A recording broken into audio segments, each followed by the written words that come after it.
നമസ്കാരം, ഞാൻ ഡോക്ടർ തസ്ലീന. നമ്മളിന്ന് സംസാരിക്കാൻ പോകുന്നത് ഡയറ്റിനെ കുറിച്ചാണ്. ഇന്ന് പലരും ഭയങ്കര കോൺഷ്യസ് ആണല്ലേ ഡയറ്റിനെ കുറിച്ച്. എന്നാൽ പലപ്പോഴും ആ കോൺഷ്യസ്നെസ് കാരണം നമ്മളൊരു പ്രോപ്പർ ഡയറ്റ് ഫോളോ ചെയ്യുന്നത് പല യൂട്യൂബേഴ്സും അല്ലെങ്കിൽ ക്വാളിഫൈഡ് ആവാത്ത പലരും പറയുന്നത് കേട്ടിട്ടാണ്.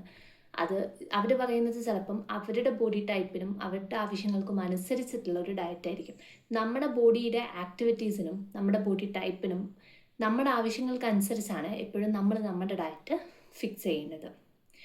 അപ്പം അത് നമ്മൾ കാര്യങ്ങൾ മനസ്സിലാക്കിയിട്ട് ഒരു ഡയറ്റ് ഫിക്സ് ചെയ്യുക, അല്ലെങ്കിൽ ഒരു പ്രോപ്പറായിട്ടുള്ള ഒരു ഡയറ്റീഷ്യനെ കണ്ടതിന് ശേഷം ഒരു പ്രോപ്പർ ഡയറ്റ് ഫിക്സ് ചെയ്യാണ് വേണ്ടത്. പ്രോപ്പറായിട്ടൊരു ഡയറ്റീഷ്യനെ കണ്ട് ഡയറ്റ് എടുക്കുന്നവരൊക്കെ ഉണ്ട്, ഇല്ല എന്നല്ല. പക്ഷേ സാധാരണക്കാർ കൂടുതലും സ്വന്തമായിട്ട് ഈ സോഷ്യൽ മീഡിയയിൽ നിന്ന് കിട്ടുന്ന നോളജൊക്കെ വെച്ചിട്ടാണ് പലപ്പോഴും ഡയറ്റ് ചിട്ടപ്പെടുത്തുന്നത്.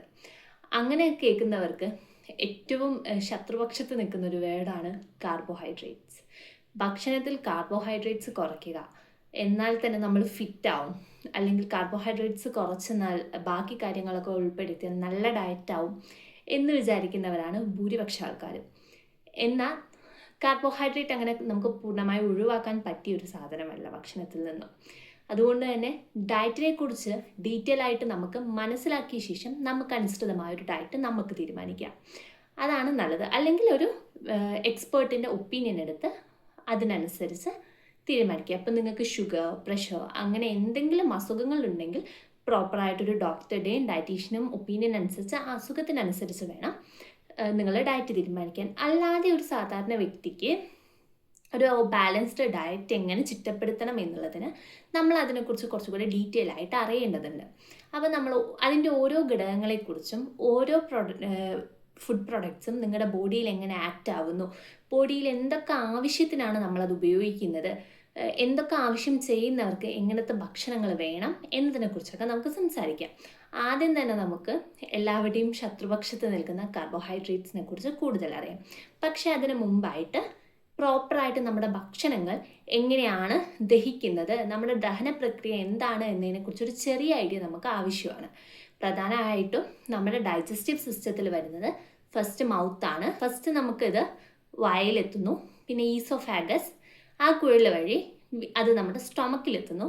സ്റ്റൊമക്കിൽ നിന്നും ചെറുകുടൽ, വൻകുടൽ, റെക്ടം, ഏനസ്, ഇങ്ങനെയാണ് ഇതിൻ്റെ ഒരു ഗണന പോകുന്നത്.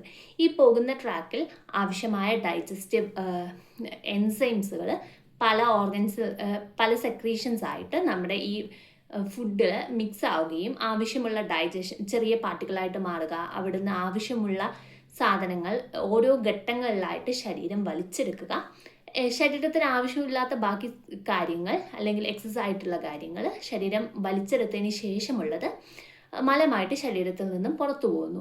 ഇതാണ് പ്രോപ്പർ ഡൈജഷൻ. അതുപോലെ തന്നെ ബാക്കി മിനറൽസും കാര്യങ്ങളും യൂറിനിലൂടെയും മറ്റും നമ്മുടെ ശരീരത്തിന് വേണ്ടാത്ത വേസ്റ്റ് പ്രൊഡക്ട്സ് ശരീരം പുറന്തള്ളാറുണ്ട്.